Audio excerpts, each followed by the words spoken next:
Fala galera, tudo bem? Professora Isabelle aqui. Tudo bem? Vocês não podem falar se tá tudo bem, né? É vídeo, tá gravando. Tem que me acostumar com isso. Então vamos lá, espero que esteja todo mundo bem. Eu espero que todo mundo esteja mantendo aí o nível de estudos. Na verdade, mantendo não, até acrescendo aí esse planejamento de vocês, aproveitando esse momento em casa para descobrir formas novas de se aprender. Espero que vocês também estejam descansando a cabecinha, refletindo, meditando, tudo isso ajuda muito, a gente sempre conversa sobre isso. Bem, hoje eu vim aqui, fiz esse vídeo caseiro, depois vocês me falam se tá bom, se não tá bom, não sei, é tudo novo para mim e novo para vocês também. Prometo me esforçar ao máximo para corrigir com vocês essa lista. Eu enviei para vocês uma lista sobre atualidades que fala sobre xenofobia. Então hoje o nosso assunto vai ser xenofobia, racismo e a gente vai falar um pouquinho sobre migrações. Tudo isso a partir da lista, tá? Então esse vídeo caseiro hoje é só pra gente corrigir essa lista que eu passei pra vocês, beleza? Então vamos lá. No número 1, eu pedi que vocês vissem um documentário que se chama Xenofobia, um crime silencioso. Eu espero que todos tenham corrigido essa lista, que todos tenham assistido esse documentário, tá? E eu pedi que vocês fizessem alguns apontamentos com base naquilo que mais chamou a atenção de vocês.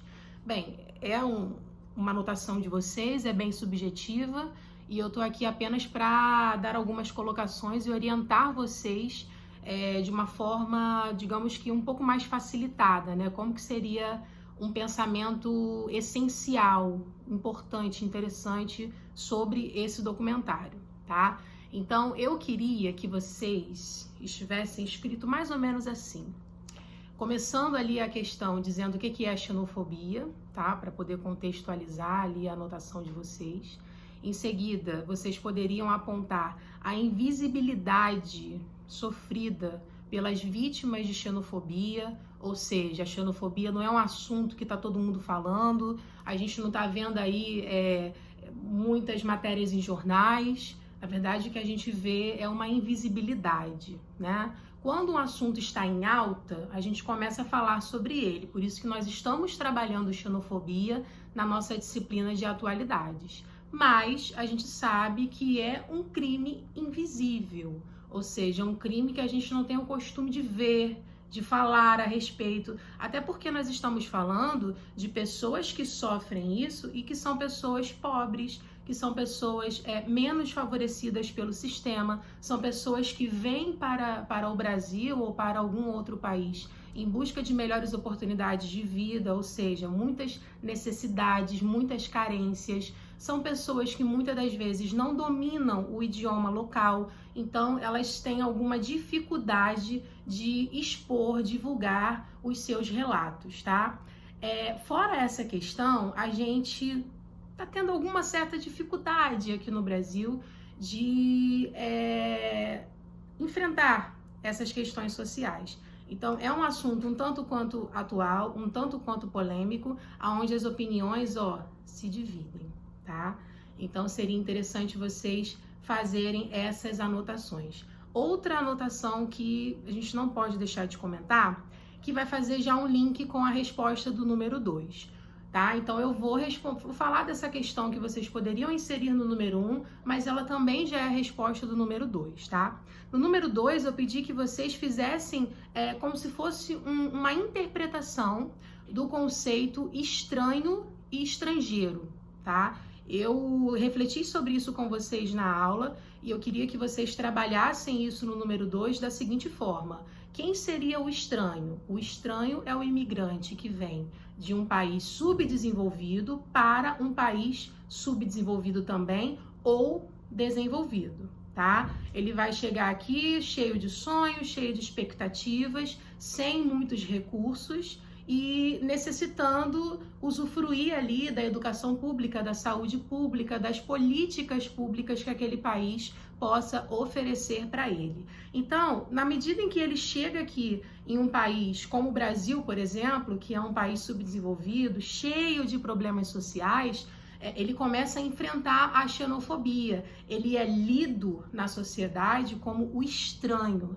a pessoa que não é daqui, obviamente, né? Que tem ali uma cultura muitas das vezes muito diferente da cultura local, ou seja, ele veio de uma parte oriental do mundo, com uma outra cultura, com uma outra religião, não domina o idioma local, então ele vai ali sendo lido como estranho, aquele que pode, digamos que, roubar o meu emprego, aquele que pode tirar a minha fila, o meu lugar na fila para o médico, o meu lugar na fila para pleitear uma vaga numa universidade, numa escola. Então essa pessoa começa a sofrer uma série de racismo, xenofobia e preconceitos, né? E por aí vai. Já podemos fazer várias imaginações aqui. Agora, o estrangeiro não, né? O estrangeiro, ele já é aquela pessoa que vem de um país desenvolvido, rico, vem turistar, então, ou seja, ele vem consumir, né? Possivelmente ele não vai querer ficar aqui, então ele não vai ter necessidade de usufruir das mesmas coisas que eu, né? E ainda vai ser bem visto. Por quê? Geralmente ele vai falar que língua? O inglês, o mandarim, o francês, o alemão, né? O espanhol da Espanha, né? E por aí vai. Então, se ele é um cara que veio de uma parte do mundo que é uma parte desenvolvida, ele é o estrangeiro, ele é bem visto, é uma coisa diferente. Ele pode, inclusive, trazer benefícios para o meu país. Então, essa perspectiva do estranho e do estrangeiro são conceitos que a gente pode usar para conversar, para compreender essa questão, tá? Então, aí a gente fechou as duas discursivas. Vamos aí para o número 3. No número 3, basicamente vocês teriam que apontar um exemplo de limitação construída, um exemplo material de alguma coisa que foi construída para dividir um povo de um outro povo, ou seja, um símbolo material da xenofobia. E a gente tem um símbolo forte no Muro do México, né? A construção desse muro para que os mexicanos não passem em direção aos Estados Unidos. Então aí vocês, quem acertou essa questão aí, colocou a letra B. No 4, a gente deveria pensar o seguinte, tem aí um textinho, né, falando sobre a questão econômica, crises econômicas que vão atrair fluxos migratórios. Ou seja, aqui a gente deveria falar o quê?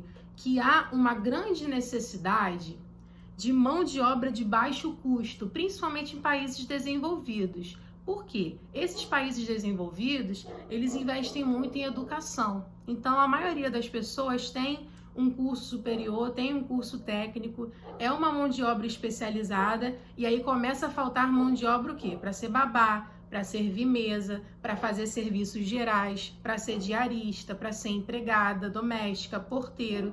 Então, esses empregos que são empregos mais simples, né, de baixos salários, fica ali um grande vazio, uma grande necessidade dessa mão de obra de baixo custo. Então, isso atrai muito as pessoas de países subdesenvolvidos, porque os países subdesenvolvidos têm aos montes essa mão de obra barata, né? Porque são países que não investem em educação. Então, você fazer uma faculdade, você fazer um curso técnico, tem sempre um valor econômico e social ali atrelado.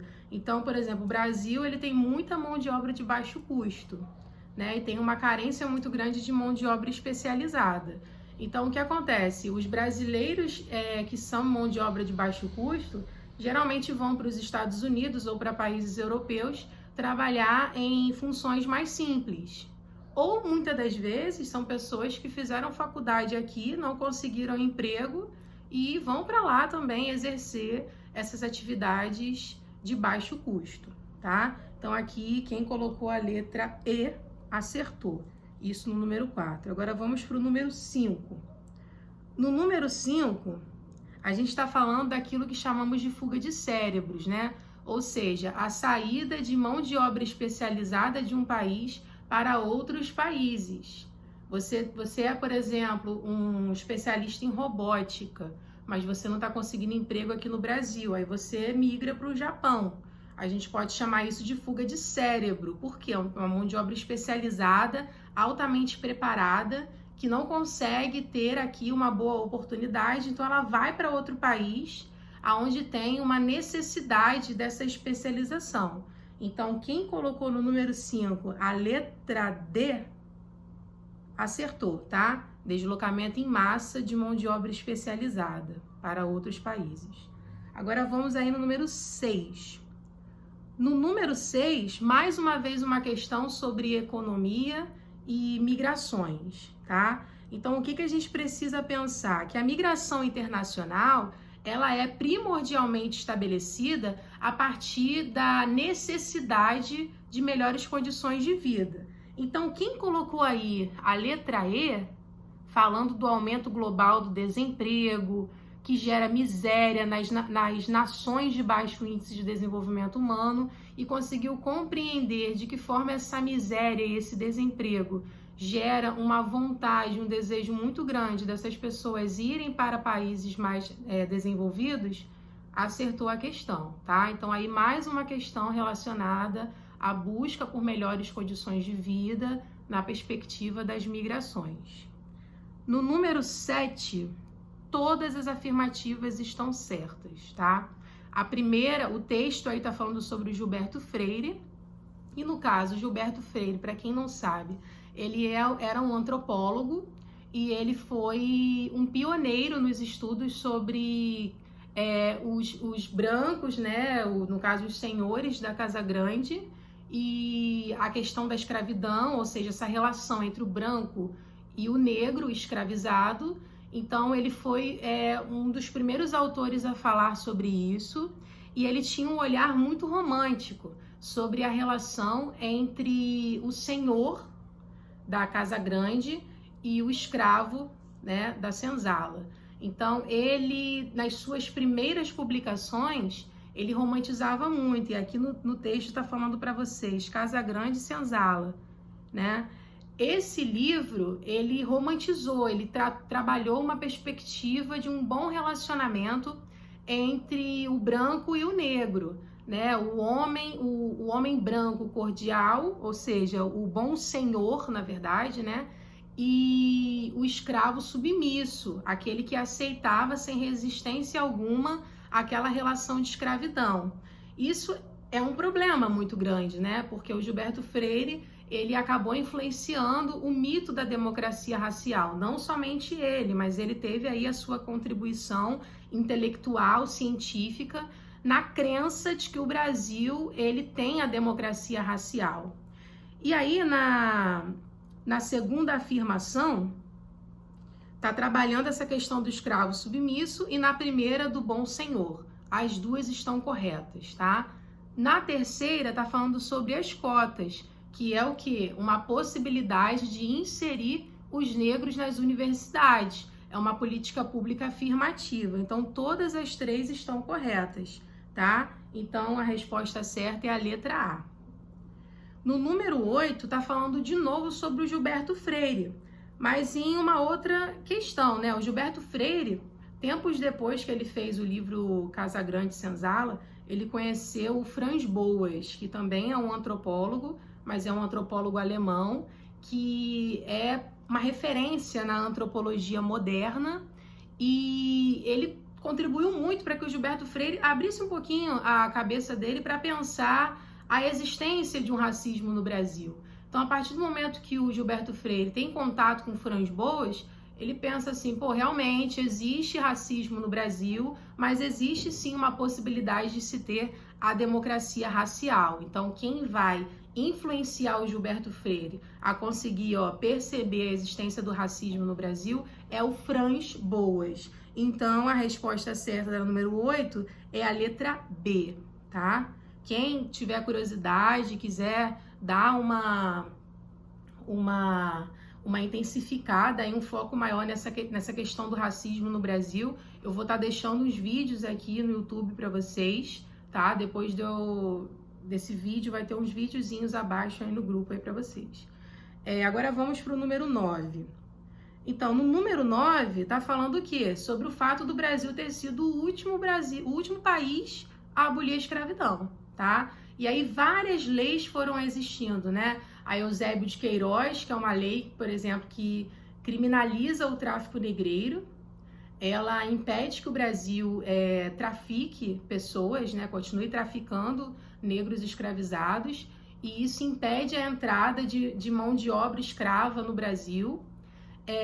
Isso não foi feito porque o país era bonzinho, o governo era bonzinho, mas isso aconteceu por conta de muita pressão da Inglaterra sobre o Brasil. A gente precisa entender esse contexto, porque a Inglaterra ela teve um papel fundamental no processo de abolição da escravidão no Brasil, tá? Então o Brasil fez a Lei Eusébio de Queiroz, a Lei do Ventre Livre, a Lei do Sexagenário. Então o que o imperador queria era que, conforme o tempo, a escravidão acabasse de forma natural.